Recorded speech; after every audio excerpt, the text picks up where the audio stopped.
Last try करता हूँ। Last करो।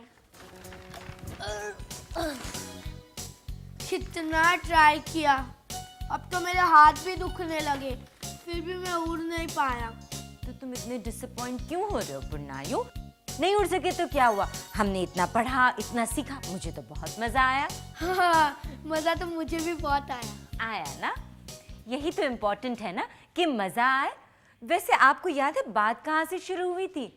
इनका ख्याल था कि जो इंसान इतनी तरक्की कर चुका है, इतना साइंटिफिक डेवलपमेंट कर चुका है, जो इतनी बड़ी बड़ी चीजों को हवा में उड़ा सकता है, वो खुद क्यों नहीं उड़ सकता?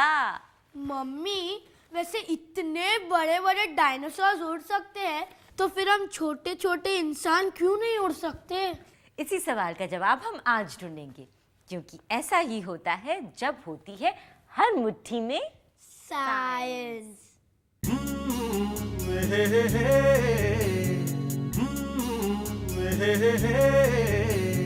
क्यों कैसे होता है, क्यों क्यों कैसे, क्यों कैसे होता है, क्यों क्यों कैसे, हर सवाल का जवाब है साइंस।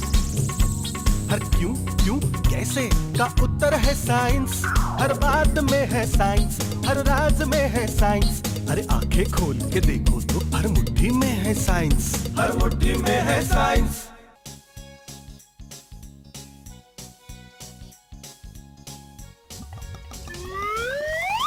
पहले पहल उड़ान की कोशिशें कुछ ऐसी ही थी, लेकिन हर बार फेल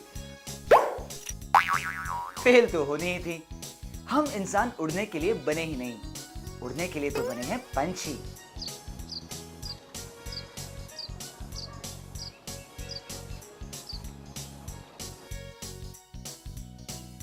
हल्का ढांचा, खोखली हड्डियां, तगड़ी मांसपेशियां, शरीर के अंदर हवा से भरी थैलियां और बाहर पंख, खूब लचीले और हल्के लेकिन बड़े मजबूत। पंखों में भी हवा भर जाती है और उड़ान के समय आकार ऐसा बढ़िया एयरफॉइल कि खूब ऊपरी उछाल।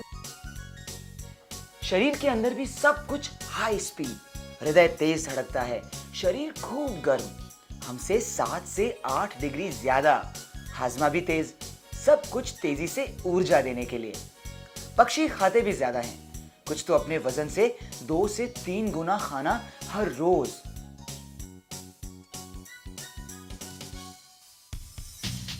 वैसे कुछ डायनासोर भी उड़ते थे, बहुत बड़े शरीर और बहुत विशाल पंख, लेकिन उनका आकार और बनावट उड़ने के लिए सही। वैसे भी उड़ान में ये मायना नहीं रखता कि वजन या साइज कितना है। आफ्टर ऑल ऐसा होता तो बोइंग विमान कैसे उड़ सकते? छोटे हो या बड़े, हम इंसानों का शरीर उड़ान के लिए बिल्कुल गलत। भारी और इतनी सारी ठोस हड्डियां, साथ में मांसपेशियां जो बहुत जल्दी थक जाती हैं। इनफैक्ट अगर हम अपनी बाहों पर पक्षी की तरह पंख लगा भी लें तो भी हम उन्हें पक्षी की तरह चला ही नहीं सकते। उसके लिए हमारे पास मांसपेशियां ही नहीं, ना ही है इतनी ऊर्जा।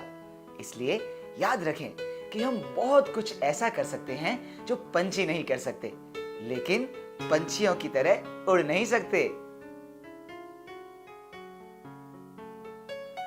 मैमल्स में यानी स्तनधारियों में अकेला एक ही प्राणी उड़ सकता है, और उसमें और हम इंसानों में क्या फर्क है ये तो हम सब देख सकते हैं। मुट्ठी में है साइंस। कौन कहता है कि हम उड़ नहीं सकते?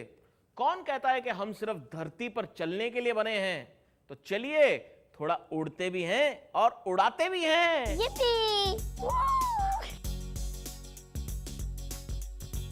ओए वीरेंद्र, कैसा लग रहा है वहाँ पे? हाँ, बिल्कुल चिड़िया जैसा। वाह वीरेंद्र, चिड़िया जैसे तो लग ही रहे हो, बस चोंच की कमी है। जाने दो, मुझे तो इधर बहुत मजा आ रहा है, इसलिए मैं चिढ़ने वाला नहीं हूँ। कुछ समझे आप या खा गए चक्कर? खोल दें भेद हैं? चलिए इसकी भी पोल खोलते हैं, लेकिन अभी नहीं, पहले मैं भी जरा उड़ के देख लूं। तो देखते रहिए, क्योंकि हर मुट्ठी में हो साइंस तो ऐसा ही होता है।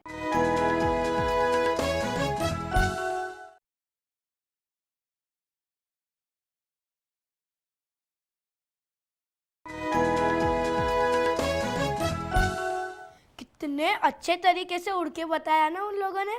अब हम आपको और सस्पेंस में नहीं रखेंगे और इस उड़ने के पीछे के साइंस के बारे में भी बताएंगे।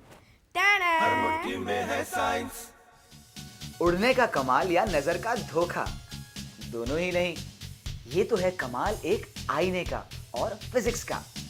जमीन पर खड़े, हवा में उड़े। आईने का रिफ्लेक्टिंग सरफेस एक तरफ होता है। अगर हम इस तरह उसको अपने पैरों के बीच में रखकर खड़े हो जाएं, तो एक पैर हवा में, दूसरा पैर जो आईने के पीछे की तरफ है बिल्कुल जमीन पर ही। लेकिन मिरर में दोनों पैर हवा में और हम आसमान में। है ना मजेदार आईने का धोखा? आप भी ट्राई कर लीजिए, मजा तो आता ही है और समझ में आ जाती है साइंस भी। हर मुट्ठी में है science. Put your left hand in, put your left hand out, put your right hand in, put your right hand out। और बताओ क्या ऑब्जर्व किया? मम्मी, मैंने ये ऑब्जर्व किया कि जब हम अपना लेफ्ट हैंड यूज कर रहे थे तो राइट आ रहा था, और जब हम अपना राइट हैंड यूज कर रहे थे तो लेफ्ट आ रहा था। एग्जैक्टली, क्योंकि मिरर में ऐसा ही होता है। जब हम लेफ्ट उठाते हैं तो राइट लगता है और जब राइट उठाते हैं तो लेफ्ट लगता है। मम्मी, लेफ्ट राइट दिखता है और राइट लेफ्ट दिखता है, तो फिर नीचे का ऊपर और ऊपर का नीचे क्यों नहीं दिखता? पुरनायु, अगर ऐसा होता तो बहुत बड़ी गड़बड़ हो जाती। लेफ्ट का राइट, राइट का लेफ्ट होने के साथ साथ ऊपर का नीचे और नीचे का ऊपर। ओ माय गॉड, हमें सिर पर खड़े रहकर बाल बनाने पड़ते। हर मुट्ठी में है साइंस। अपने को पास से देखना हो तो आईने के करीब आ जाओ और दूर से तो दूर चले जाओ। समझते हैं समतल आईने में रिफ्लेक्शन के कुछ नियम। आईने से होता है रेगुलर रिफ्लेक्शन, नियमित परावर्तन। आईने से टकराकर प्रकाश मुड़ता है। मुड़ते समय कोण बिल्कुल उतना ही जितना टकराते समय। इसीलिए हमारी इमेज 180 डिग्री घूम जाती है, दिशा बदल लेती है। मतलब अगर हम उत्तर दिशा में देख रहे हैं तो हमारी इमेज दक्षिण में। आईने में दिखने वाली इमेज को वर्चुअल कहते हैं, क्योंकि हम इस इमेज को स्क्रीन पर उतार तो नहीं सकते, लेकिन दिखते हैं जैसे हैं वैसे के वैसे। दूसरी बात, आईने से नाक लगाकर खड़े होंगे तो आपकी इमेज भी नाक जोड़ लेगी। हमारी इमेज आईने में उतनी ही दूर होती है जितनी हम आईने से दूर। हर मुट्ठी में है साइंस। आया नहीं, कब आएगा? अरे जब आएगा तब आएगा। पहले सब लोग इधर आओ, जल्दी से इधर आओ और एक एक चम्मच पकड़ो। चम्मच चम्मच चम्मच। अंकल, पर आप कुछ खाया नहीं जाएगा। अरे खाने की बात नहीं कर रहा हूँ, कुछ पिलाने की बात कर रहा हूँ। थोड़ी सी साइंस पिलाने वाला हूँ। अंकल इतनी एक्साइटमेंट है कि कुछ पीने को भी नहीं होगा। इतनी एक्साइटमेंट? अरे भाई, कुछ स्पेशल आने वाला है, कुछ बहुत ही मजेदार आने वाला है। लेकिन वो जब आएगा तब आएगा। तब तक ये चम्मच ऐसे पकड़ो, पहले ऐसे देखो, ऐसे, और फिर ऐसे देखो। अरे पहले ऐसे, फिर ऐसे, ऐसे, फिर ऐसे। पर अंकल, ऐसे तो मैं उल्टा नजर आ रहा हूँ। सीधा उल्टा सीधा। आप लोग भी कीजिए घर में। अरे साइंस करने से ही समझ आती है, प्रैक्टिकल साइंस। पहले ऐसे, फिर ऐसे, ऐसे, फिर हर ऐसे। मुट्ठी में है साइंस। गेंद बाउंस करती है ना। सीधे गिरे तो टप्पा खाकर वापस हाथ में, वरना पहुंच जाती है कहीं की कहीं। बिल्कुल ऐसा ही खेल है प्रकाश और चमकीले पॉलिश्ड सतहों का। फर्क ये है कि हम कहते हैं कि गेंद टप्पा खाती है और लाइट रिफ्लेक्ट होती है, परावर्तित।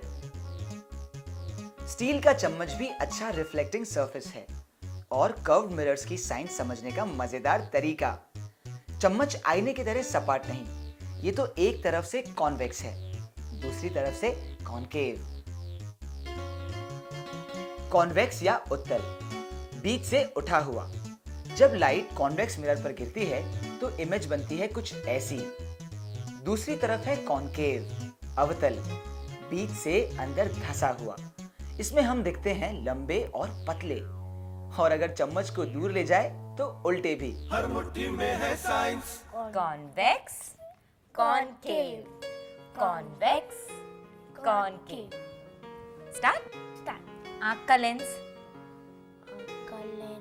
Convex convex. Okay. Magnifying glass, magnifying glass. Convex convex. Very good. Mirror, आईना, mirror flat flat flat. Very good. Mirror flat है इसलिए हम उसमें वैसे के वैसे दिखते हैं। वरना तो दिखते कैसे कैसे। हाँ, कैसे कैसे। मुट्ठी में है साइंस।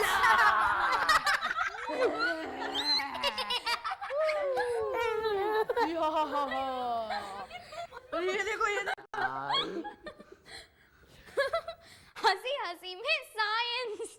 खेल खेल में साइंस। ऐसा ही होता है जब होती है हर मुट्ठी में साइंस।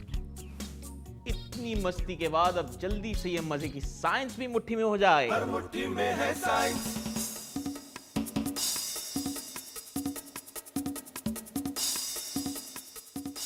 मोटे, पतले, लंबे, नाटे और अजब चेहरे दिखाने वाले ये आईने हंसाते बहुत हैं और बिल्कुल वही साइंस यूज करते हैं जो हम समझ ही चुके हैं, कर्व्ड मिरर्स और उनके कॉम्बिनेशंस।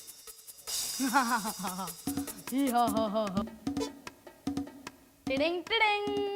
हर आईने में हम कैसे दिखते हैं इस बात पर ही तो निर्भर करते हैं कि रिफ्लेक्टिंग सतह का आकार क्या है और हम उससे कितनी दूर हैं।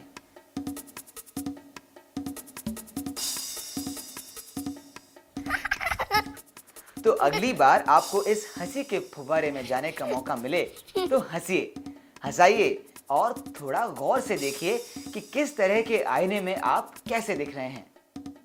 हंसते हंसते थोड़ी साइंस भी समझ जाएंगे। हर मुट्ठी में है साइंस। कभी मोटे, कभी पतले, कभी लंबा कभी छोटा, कभी एक, कभी दो, कभी उससे भी ज्यादा। या कभी वैसा का वैसा। कितनी अलग अलग तरह से दिखाते हैं ना हमें ये मिरर्स। मम्मी, पर वैसे ये मिरर्स के पीछे होता क्या है? ये बनते कैसे हैं? हाँ, इन मिरर्स के पीछे होता क्या है, ये बनते कैसे हैं? कुछ और सवालों के कुछ और जवाब। मुट्ठी में है साइंस। ये है पारदर्शी कांच। प्रकाश इसके आर पार निकल जाता है, लेकिन अगर इसके पीछे कुछ ऐसा लगा दिया जाए कि प्रकाश वापस रिफ्लेक्ट हो जाए तो आईने हम लोगों के बनाए हुए सबसे अच्छे रिफ्लेक्टिंग सरफेसेस हैं। पारदर्शी कांच के पीछे लगी रुपैली महीन और बिल्कुल स्मूथ परत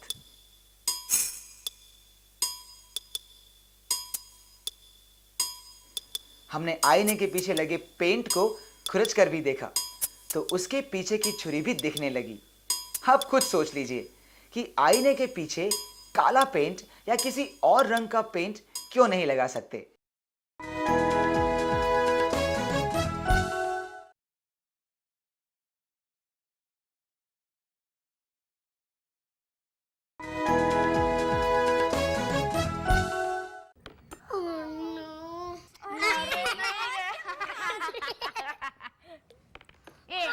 ये हंस रहा था, इसका भी नहीं गया। अभी देखो मेरा जाएगा। अरे वो थोड़ा चूक गया। मेरा भी नहीं गया। अभी देखो मेरा जाएगा। मेरा नहीं गया। अब मेरा जाएगा। है ना मुश्किल? जाने वाला। ये ऐसा सवाल एक व्यूअर ने भी पूछा है कि पानी में रखी कटोरी में सिक्का डालना इतना कठिन क्यों है। पहले मैं भी ट्राई कर लूं फिर बताता हूँ। हर मुट्ठी में है साइंस। खेलिए खेलिए, आप लोग खूब खेलिए। इस बात का जवाब तो मैं बहुत अच्छी तरह से दे सकती हूँ। पुरनायु, ये क्या है? पानी। ओके, और ये क्या है? पेंसिल। सीधी पेंसिल। हाँ। ओके, और अब ये टेढ़ी हो गई। सीधी पेंसिल को कर दिया ना टेढ़ा। मम्मी, ये तो आपने मुझे कितनी बार बताया है। कितनी बार बताया है ना, लेकिन यही है इस सवाल का जवाब, रिफ्रैक्शन ऑफ लाइट। ओह, मैं अब समझा, reflection of light. Reflection of light नहीं, रिफ्रैक्शन ऑफ हर लाइट। मुट्ठी में है साइंस। रिफ्रैक्शन, अपवर्तन या प्रकाश का मुड़ना। प्रकाश जब एक माध्यम से दूसरे में जाता है तो माध्यम के घनत्व के अनुसार उसकी गति और दिशा बदल जाती है। जितना घना माध्यम उतनी कम गति। इसी कारण चीज हमें वहां दिखती है जहां वो है नहीं। यही हाल है बाल्टी के अंदर रखी कटोरी का। बाहर से देखने पर हम उसकी एग्जैक्ट लोकेशन का अंदाजा नहीं लगा पाते। हर मुट्ठी में है साइंस। पता है मैं क्या सोच रहा हूँ? मुझे तो लगता है ये चीज स्विमिंग पूल में कितनी अच्छी दिखती है। दिखती तो है, लेकिन पता है मैं क्या सोच रही हूँ? वो तो हम देखते हैं, लेकिन पानी के अंदर की मछलियों को रिफ्रैक्शन से हम कैसे दिखते होंगे? चीता तो बिल्कुल डरावनी दिखती होगी, बिल्कुल ऐसे। मछलियाँ तो बेचारी डर के भाग जाएंगी। आपका कमेंट मांगा। अरे यार झगड़ना बंद करो, मैं बताता हूँ मैं क्या सोच रहा हूँ। पानी के पास पेड़ पर कौन बैठता है मछली की ताक में? हाँ, किंगफिशर। राइट। और देखा ना कैसे फटाक से डाइव करके मछली को निकाल के बाहर ले जाता है। मगर वो ये सब कैसे करता होगा? क्या रिफ्रैक्शन से निपटने के लिए उसके पास कोई खास तरीका है? हर मुट्ठी में है साइंस। चमकदार रंग, गजब की फुर्ती, मछली पकड़ने में इतना माहिर कि शायद उसी से नाम मिल गया किंगफिशर। रहता है पानी के बाहर, लेकिन खाना पानी के अंदर। हवा से पानी में देखना मतलब रिफ्रैक्शन से पाला। लेकिन किंगफिशर चकमा नहीं खाता, वो पानी के अंदर मछली कहाँ है इसका सटीक अंदाजा बाहर से ही लगा लेता है और फिर दिशा एडजस्ट करके मारता है एक परफेक्ट गोता। मानो ये छोटा सा पंछी फिजिक्स का एक्सपर्ट है। हर मुट्ठी में है साइंस। लाइट से चिड़िया की फ्लाइट तक, सीधी चाल से आड़ी चाल तक। सब कुछ समझ गए ना? अब आपके कुछ क्वेश्चंस के फटाफट जवाब। बिल्कुल फटाफट। जैसे पुन्नायू का नाम मैंने और उसके पापा ने रखा, मम्मी का नाम उनके मम्मी पापा ने रखा। लेकिन प्लैनेट्स का नाम किसने रखा? किसने? हर मुट्ठी में है साइंस। ग्रहों का नाम यही क्यों, कुछ और क्यों नहीं? उनका नामकरण कैसे हुआ? वीनस सबसे चमकीला, सबसे रोशन, उसे नाम मिला सौंदर्य की देवी वीनस का। मार्स की लाली से याद आया रक्त, उसको नाम मिला युद्ध देवता मार्स का। सभी ग्रहों के नाम यूनानी और रोम के देवी देवताओं पर आधारित हैं। प्लूटो का नाम एक 11 साल की लड़की ने रखा। वो सूरज से सबसे दूर, उसे नाम मिला दौलत के देवता प्लूटो का। पृथ्वी अकेला ग्रह है जिसका नाम किसी देवी या देवता पर नहीं। ओल्ड इंग्लिश और जर्मन भाषा में अर्थ का मतलब है जमीन।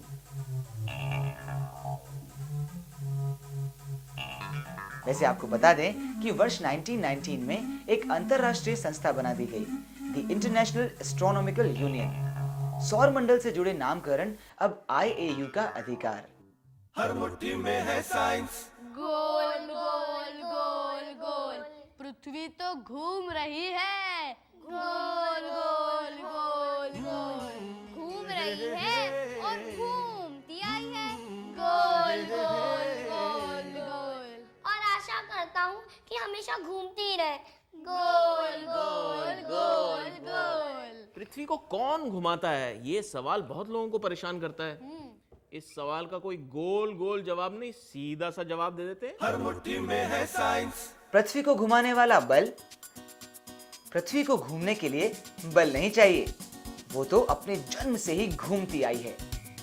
अंतरिक्ष के खालीपन में सूर्य के गुरुत्व से बंधी पृथ्वी घूमती आई है और घूमती ही रहेगी तब तक जब तक उसे रोकने वाला कोई और बल पैदा ना हो जाए। यही तो सर न्यूटन का प्रथम नियम है, गति का पहला उसूल। चलती चीज चलती रहेगी और रुकी रुकी ही रहेगी तब तक जब तक उसकी गति को बदलने वाला कोई अन्य बल उस पर ना लगे।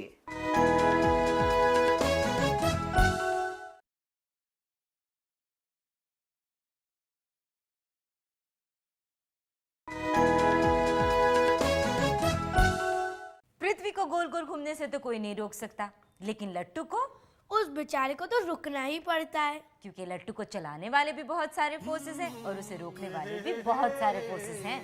घूमते लट्टू पर कौन कौन से फोर्सेस? यही था ना सवाल। एपिसोड 2 कॉन्टेस्ट 2 देखिए रिजल्ट्स। हमने पूछा था घूमते लट्टू पर लगने वाले किन्हीं दो बलों के नाम। घूमते लट्टू पर बहुत से बल लगते हैं। पहला, लट्टू का वजन या ग्रेविटी जो उसे पृथ्वी की तरफ खींचती है।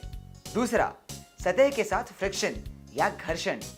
तीसरा, टॉर्क, ये वो बल है जो किसी भी घूमती चीज पर पैदा हो जाता है। इस बार के विजेता हैं प्रवीण कुमार तिवारी सीहोर, अचित पापरीवाल भोपाल, शैलेंद्र प्रजापति गोरखपुर, श्रद्धा भारती रांची, गोविंदाना पुथुमाना कासरगोड, डॉक्टर काबदी गदग, अंकित खन्ना बीकानेर, कपिल सचदेव जयपुर, चेतन जाधव नासिक, सिद्धि पाठक नासिक। आप सबको इनाम मुबारक। हर मुट्ठी में है साइंस। बस बहुत हो गया गोल गोल। अब एक सीधा सा सवाल कर लेते। एपिसोड 6 टिंग कॉन्टेस्ट 6 हर मुट्ठी में है साइंस। Episode 6 contest 6। आज का प्रश्न सीधा सा है, पर है थोड़ी उलट लिखाई के बारे में। आपको बताना है कि एम्बुलेंस पर उसका नाम उलट कर क्यों लिखा जाता है, सीधा सीधा क्यों नहीं। कॉन्टेस्ट के नियम: अपने जवाब अंग्रेजी या हिंदी में डाक या ईमेल से भेजें। हर प्रविष्टि पर यह जानकारी जरूर हो, एपिसोड और कॉन्टेस्ट का नंबर, साथ में आपका नाम, पता, उम्र और व्यवसाय। 15 दिन के अंदर मिली प्रविष्टियों से होगा लकी ड्रॉ और विजेताओं का चयन। पहले 10 विजेताओं को मिलेंगे गिफ्ट हैम्पर, विज्ञान प्रसार प्रकाशित 2 एक्टिविटी बुक्स। ऐसा ही होता है कि 9 एपिसोड्स का वीसीडी सेट, एस्ट्रोनॉमी किट और ड्रीम 2047 का 1 साल का मुफ्त सब्सक्रिप्शन। अगले 25 विजेताओं को 1 साल का ड्रीम 2047 का सब्सक्रिप्शन। हमारा पता नोट करें, ऐसा ही होता है 3183 डेकू ISRO, SAC campus, Ambawadi Vistar post office, Ahmedabad 380015। आप अपने जवाब हमें ईमेल भी कर सकते हैं। हमारा ईमेल एड्रेस है ah3@sac.isro.gov.in।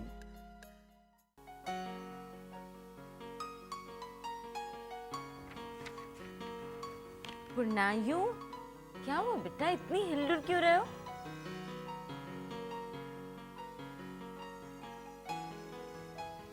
पुरनायु, पुरनायु बेटा क्या हुआ? मैं बिल्कुल पढ़ नहीं पा रही हूँ, सो जाओ।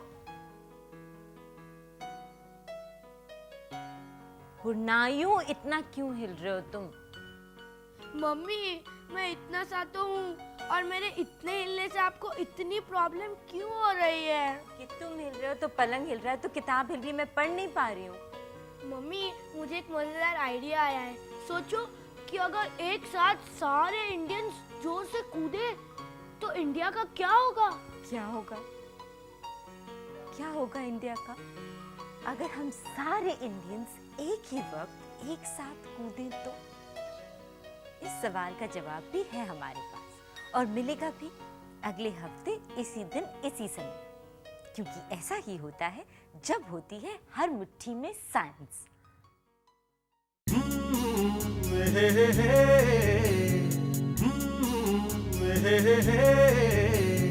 क्यों कैसे होता है, क्यों क्यों कैसे, क्यों कैसे होता है, क्यों क्यों कैसे। हर सवाल का जवाब है साइंस। हर क्यों क्यों कैसे का उत्तर है साइंस। हर बात में है साइंस, हर राज में है साइंस। अरे आंखें खोल के देखो तो हर मुट्ठी में है साइंस। हर मुट्ठी में है साइंस।